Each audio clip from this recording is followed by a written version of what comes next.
जिंदाबाद जिंदाबाद ছাত্র जिंदाबाद जिंदाबाद जिंदाबाद ছাত্র जिंदाबाद जिंदाबाद जिंदाबाद आरएमसीर कोकराझार जिलार अंतर्गत फकीराग्राम आंचलिक समिति गठनार्थे फकीराग्राम अफिसार्स क्लाब प्रांगण आज जी सभा अनुष्ठित हो गल इयात आसिनुर रहमान सभापति और साधारण सम्पादक हिसाबे आसिदुल शेखक लई 31 जनिया এখন শক্তিশালী আঞ্চলিক কমিটি গঠন করা হল और এইখন কমিটির দ্বারা এই অঞ্চলত থকা আমার ধর্মীয় সংখ্যালঘু ৰাইজৰ যে সমস্যা যে আৰ্থসামাজিক ৰাজনৈতিক শৈক্ষিক বিভিন্ন দিশত উন্নয়নৰ পৰা আৰম্ভ কৰি বিভিন্ন সমস্যাৰ আজি ৰক্ষা কাম কৰি যাবলৈ আজি এইখন কমিটি গঠন কৰি দিয়া হ'ল।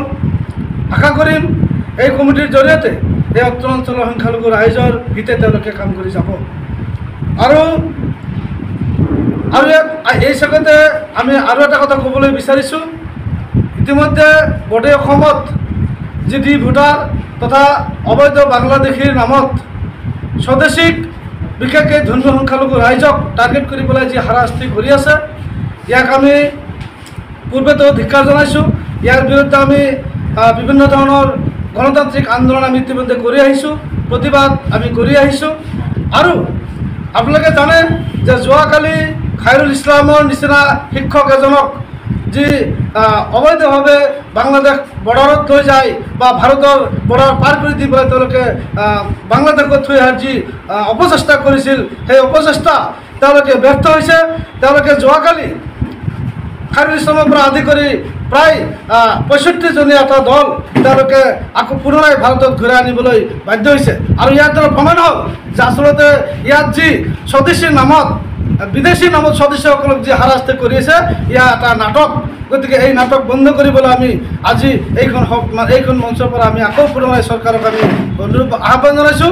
গতিকে অনাগত দিনত যাতে ভাৰতীয় নাগৰিকক বিশেষ ধৰ্মীয় সংখ্যালঘু ৰাইজক যি টাৰ্গেট কৰি পেলাই হাৰাশাস্তি কৰি আছে, দৰিদ্ৰ শ্ৰেণীৰ লোকসকলক যেনেকৈ তেওঁলোকে টাৰ্গেট কৰি লৈ পেলাই হাৰাশাস্তি কৰি আছে, সেই হাৰাশাস্তি তেওঁলোকে বন্ধ কৰক। ডি ভোটাৰ নামত তেওঁলোকে যি সমস্যা তেওঁলোকে উপস্থাপন কৰিছে গোটেই অসমত, সেই সমস্যা তেওঁলোকে বন্ধ কৰক। আৰু আমি আৰু এটা কথা ইয়াত আকৌ দোহাৰিব বিচাৰিছোঁ যে ইতিমধ্যে এনআৰচি গঠন হৈ গৈছে, এনআৰচি প্ৰস্তুত হৈ গৈছে। সেই এনআৰচি তেওঁলোকে বন্ধ কৰি থৈ পেলাই তেওঁলোকে এনআৰচিখন গোপন কৰি থৈ পেলাই আজি যি আকৌ মুছলমান সম্প্ৰদায়ৰ লোকসকলক নাগৰিকৰ নামত তেওঁলোকে যি অন্যায় অত্যাচাৰ কৰি আছে, সেয়া কিন্তু কেতিয়াও সহ্যৰ সীমা পাৰ হৈ গৈছে। আমি কিমানবাৰ ভাৰতবৰ্ষৰ নাগৰিক হিচাপে আমি কিমানবাৰ পৰিচয় দিব লাগিব, কিমানবাৰ আমি তথ্যপাতি প্ৰমাণ সহ দিব লাগিব, এয়া কিন্তু এটা ডাঙৰ কুৱেশ্যন আমাৰ মাজত উপস্থাপন হৈছে। গতিকে মই চৰকাৰৰ প্ৰতি আহ্বান জনাব বিচাৰিছোঁ যে অহা দিনত যাতে বাংলাদেশীয়ে হওক অবৈধ বিদেশী নামতেই হওক যাতে মুছলমান ধৰ্মীয় সংখ্যালঘু ৰাইজক কোনো ধৰণৰ অন্যায় অত্যাচাৰ কৰাৰ পৰা বিৰত থাকে, এয়া আমি আজিৰ এইখন মঞ্চৰ পৰা আজি মই সকীয়াই দিছোঁ বা আহ্বান জনাইছোঁ।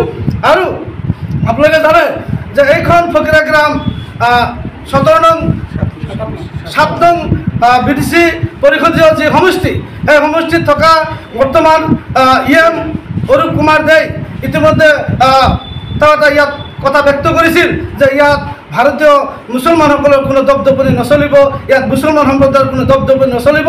মই ইয়াত ক'ব বিচাৰিছোঁ যে অৰূপ কুমাৰ দেৰ নিচিনা ইয়াত তেনেকুৱা অসাংবিধানিক কথা কোৱা মানুহৰ ইয়াত কোনো দপদপনি নচলে। ইয়াত একমাত্ৰ প্ৰকৃত ভাৰতীয় নাগৰিকৰ দপদপনি চলিব, এয়া আজি আমি প্ৰকাশ কৰিব বিচাৰিছোঁ। ইয়াত আমি এই কথাখিনি আমি ইয়াত উপস্থাপন কৰিব বিচাৰিছোঁ। অনাগত দিনত ইয়াত ভাৰতীয় মুছলমানসকলক সন্দেহ কৰি বা তেনেকুৱা সন্দেহৰ আৱৰ্তত আঙুলি টোৱা যাতে এনেকুৱা ধৰণৰ মন্তব্যৰ পৰা অৰূপ কুমাৰ দে বিৰত থাকে, ইয়াক আমি ইয়াৰ পৰা প্ৰত্যাহ্বান জনাইছোঁ।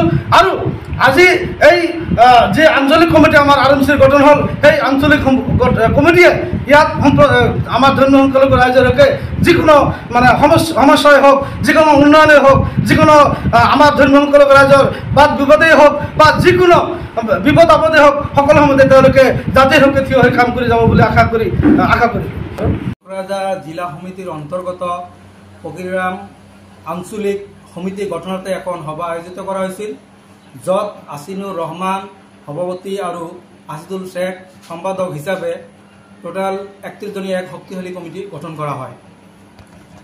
এই সময়ত আমি এতিয়া সঠিককৈ ক'ব নোৱাৰিম, যিহেতু আমাৰ এতিয়া চেণ্ট্ৰেল কমিটিয়ে এই বিষয় লৈ কোনো ধৰণৰ এতিয়া ডিচিশ্যনত উপনীত হোৱা নাই। গতিকে এই সময়ত আমি আমাৰ মিডিয়া বন্ধুক এই কথাখিনি অৱগত কৰিবলৈ আমি সময় হিচাপে উপযুক্ত সময় হিচাপে আমি ভাবি লোৱা নাই। যিহেতুকে আমাৰ চেণ্ট্ৰেল কমিটিয়ে ইয়াৰ ওপৰত ডিচিশ্যন ল'ব, তাৰপিছত আমি আমাৰ মিডিয়া বন্ধুক তথা ৰাইজক আমি কথা সদৰি কৰি জনাম। আমাৰ কোনো ধৰণৰ কথা নাই। আমাৰ আঞ্চলিকখন গঠন কৰা হৈ আছে, প্ৰতিটো ডিষ্ট্ৰিক্টতে আঞ্চলিক আমি গঠন কৰি আছোঁ। আমাৰ উদ্দেশ্য হৈছে আমাৰ সমাজত যি সাম্প্ৰদায়িক শক্তিৰ উত্থান হৈ আছে, এই সাম্প্ৰদায়িক শক্তিৰ উত্থান আমি হ'ব দিব নোৱাৰিম। আমাৰ ইয়াত প্ৰতিজন ভাৰতীয়ৰ দপদপনি চলি আছিল, চলি আছে আৰু ভৱিষ্যত দিনাও চলি থাকিব। কোনো ধৰণৰ আমি সাম্প্ৰদায়িক বক্তব্যক আমি সম্পূৰ্ণৰূপে বিৰোধিতা কৰোঁ। আৰু যিসকল নেতা কৰ্মী বিষয়াই আমাৰ সমাজত সাম্প্ৰদায়িক শক্তি উত্থান কৰিব বিচাৰি আছে, আমাৰ মাজত যি ভাইচাৰা আছে ই নষ্ট কৰিব বিচাৰি আছে, সেয়া আমি কেতিয়াও হ'বলৈ নিদিওঁ। যি ধৰণে আমাৰ ফকিৰাম এৰিয়াত বিভিন্ন ধৰণৰ জাতি জনগোষ্ঠীয়ে মিলি জুলি সেই অতীতৰে পৰা আজিলৈকে আছে, ভৱিষ্যত দিনতো এনেকৈ থাকিব। আমাৰ সমাজৰ উন্নয়ন হ'ব লাগে, আমাৰ মাজত মিলা প্ৰীতি থাকিব লাগে, ভাইচাৰা থাকিব লাগে। আমি সাম্প্ৰদায়িক শক্তিৰ বিৰুদ্ধে আজি এই আপোনাৰ মিডিয়াৰ জৰিয়তে মই এই সমগ্ৰ ব্যক্তিক সকীয়নি দিব বিচাৰিছোঁ, আগন্তুক দিনত যাতে আপোনালোকে সাম্প্ৰদায়িক বিবাদ আমাৰ সমাজত দিয়াৰ চেষ্টা নকৰে যেন, নহ'লে আমি তীব্ৰভাৱে গণতান্ত্ৰিক আন্দোলন কৰিবলৈ আমি বাধ্য।